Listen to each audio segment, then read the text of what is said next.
Dans la nuit, les lumières d'Erbil, au nord de l'Irak.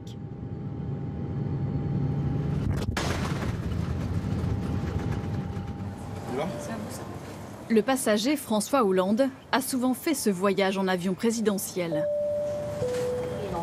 Cette fois, il y vient par un vol régulier. Un vol de nuit, il est 4 h du matin. Oh, pardon, je cherchais le bon voyage. Bon, on vient à des heures qui ne sont pas décentes.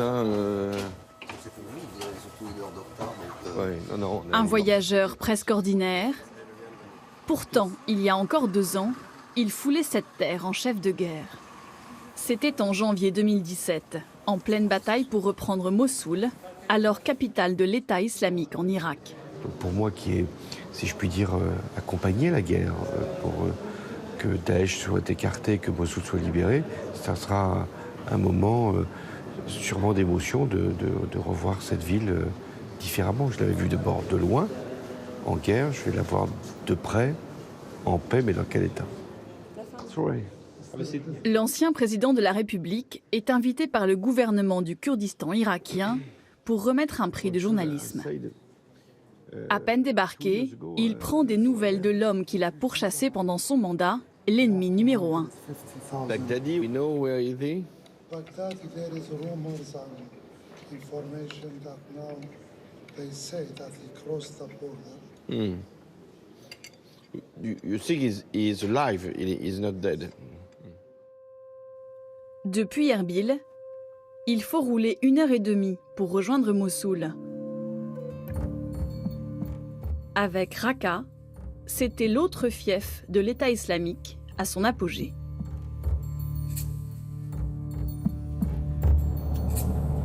Le jour se lève lorsque le convoi arrive dans la province de Mossoul. La région a été officiellement libérée de Daesh à l'été 2017. Mais l'État islamique continue sa guérilla à coups d'attentats et d'enlèvements. Voilà Mossoul, deuxième ville d'Irak, avec ses 2 millions d'habitants.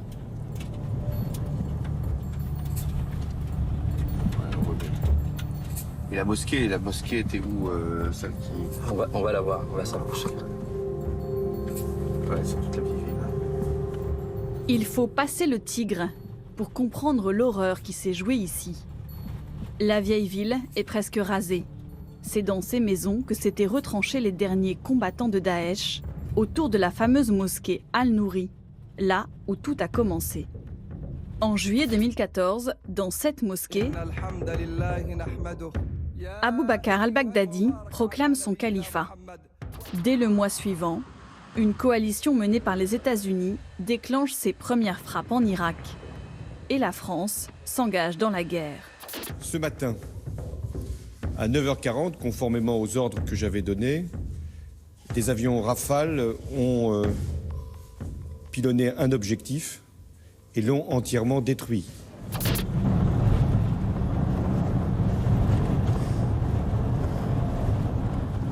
Ça vous fait quoi, monsieur le président? Allez voir tout détruit, là. Toute cette ville, il faut penser au mur, mais il faut penser aux femmes et aux hommes qui vivaient là, et qui ont été écrasés, détruits. Vous vous sentez un peu responsable? C'était la seule façon de pouvoir chasser Daesh, mais c'est vrai que c'est douloureux, détruire une ville. Si je prends des photos, c'est pour montrer ce que c'est aujourd'hui et pour qu'un jour, on voit ce que ce sera. Hein? C'est là où on voit la désolation, on voit la destruction. Et pour l'histoire, il faut qu'on s'en souvienne. Et que plus tard, si je reviens ou si d'autres reviennent, on verra que ça aura été reconstruit.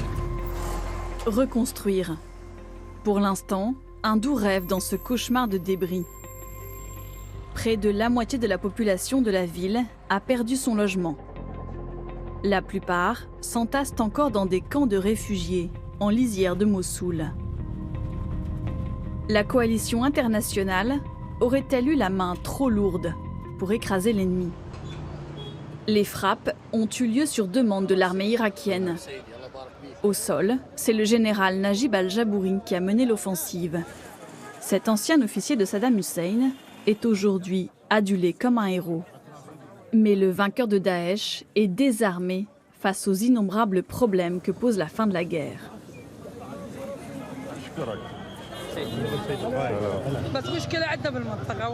On n'a plus rien chez nous, je vous jure, monsieur. Nous n'avons même plus de quoi manger. S'il vous plaît, aidez-nous. Je fais de mon mieux, je vais voir ce que je peux faire. Monsieur, pour le logement, nous n'avons pas eu notre allocation. Ça viendra dans le prochain budget. Monsieur, j'ai la charge de ma famille, de mon père, de mon frère. Aidez-moi. Qu'est-ce que vous voulez que je fasse? Je n'ai que Dieu et vous pour m'aider. Mais moi, je n'ai aucun moyen. Je suis général de l'armée. Je ne suis ni gouverneur, ni maire, ni ministre. Je ne peux rien pour vous. Le militaire est désemparé. Mais en ce qui concerne la stratégie de guerre, il n'a aucun regret. Il se souvient de l'assaut final, féroce, dans les venelles de la vieille ville. Pour lui, les bombes occidentales étaient un don du ciel. Vous ne pensez pas qu'il aurait été possible de gagner en évitant toutes ces frappes? Non.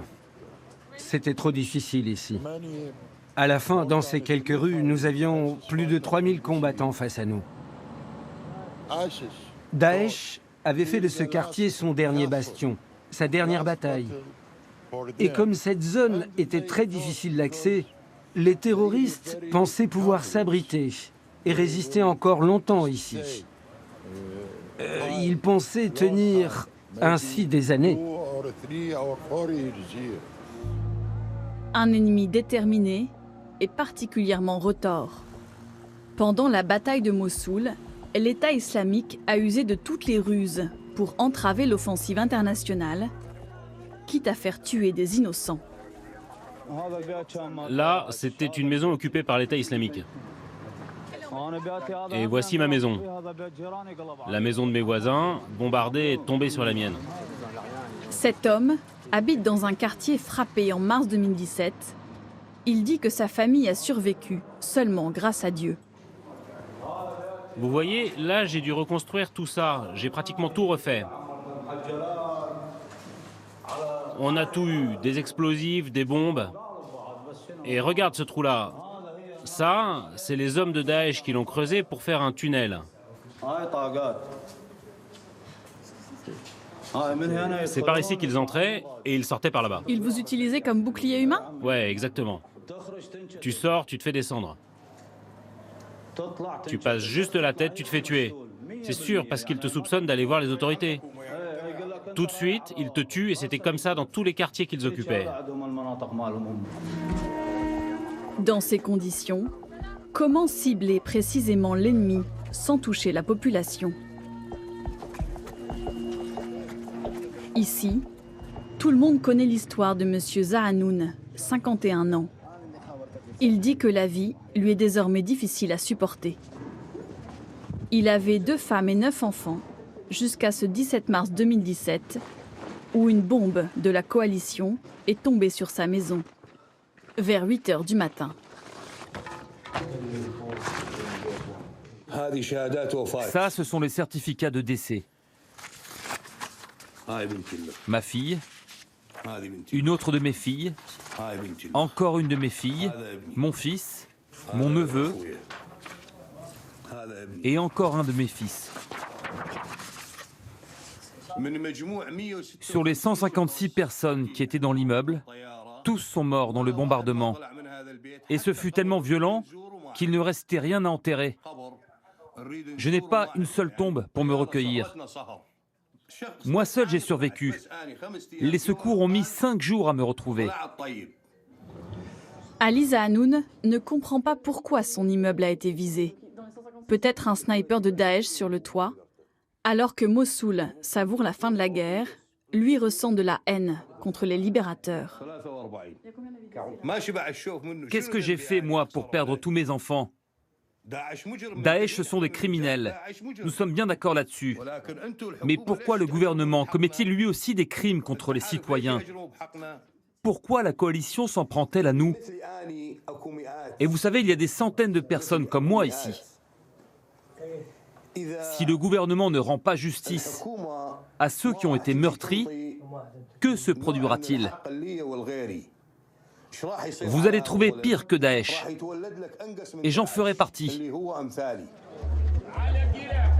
Selon l'agence de presse AP, qui a compilé plusieurs rapports d'ONG, environ 10 000 civils sont morts dans la bataille de Mossoul, dont au moins un tiers sous les tirs de la coalition internationale.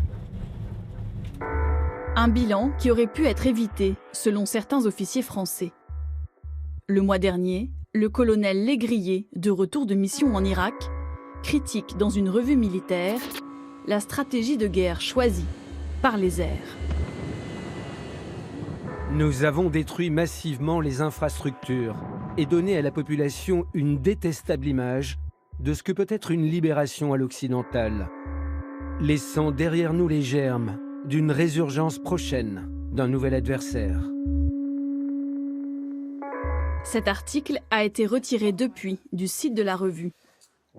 Michel Goya, ex-colonel de marine et ancien conseiller auprès de l'état-major des armées, pense lui aussi qu'une guerre de contact aurait été plus efficace. On aurait engagé des troupes de contact, on aurait eu des soldats tués, incontestablement. Mais surtout, on serait allé plus vite. Bon, on ne le fait pas, et donc du coup, les choses sont beaucoup plus lentes. Vous avez beaucoup plus d'emplois de feu. Au lieu d'avoir quelques milliers de frappes aériennes, vous en avez des dizaines de milliers maintenant. L'ennemi exploite, évidemment, chaque fois qu'il y a une erreur de frappe, où il y a des dommages collatéraux, il exploite ça médiatiquement. Ça crée de la haine de l'Occident, est-ce qu'on peut dire ça comme ça? Ça nourrit et ça peut produire aussi un certain nombre de volontaires pour aller combattre dans les rangs de l'État islamique ou d'autres organisations. Je pense que les forces françaises, pendant la période où moi j'ai été en responsabilité, ont été extrêmement économes de leurs moyens et ont été tout à fait vigilantes pour ne pas créer de victimes civiles qui n'avaient rien à voir avec les terroristes. Alors là, maintenant, il faut absolument que les Irakiens eux-mêmes, le gouvernement irakien, prennent toutes les décisions avec l'appui bien sûr de la communauté internationale pour rebâtir. Et si on laisse des ruines, comme vous les avez vues, à l'état de ruines, avec des gens qui vivront dans le dénuement, c'est vrai que ça sera un terreau propice pour des révoltes et éventuellement pour du terrorisme. Avant de quitter l'Irak, François Hollande tenait à saluer l'évêque de Mossoul.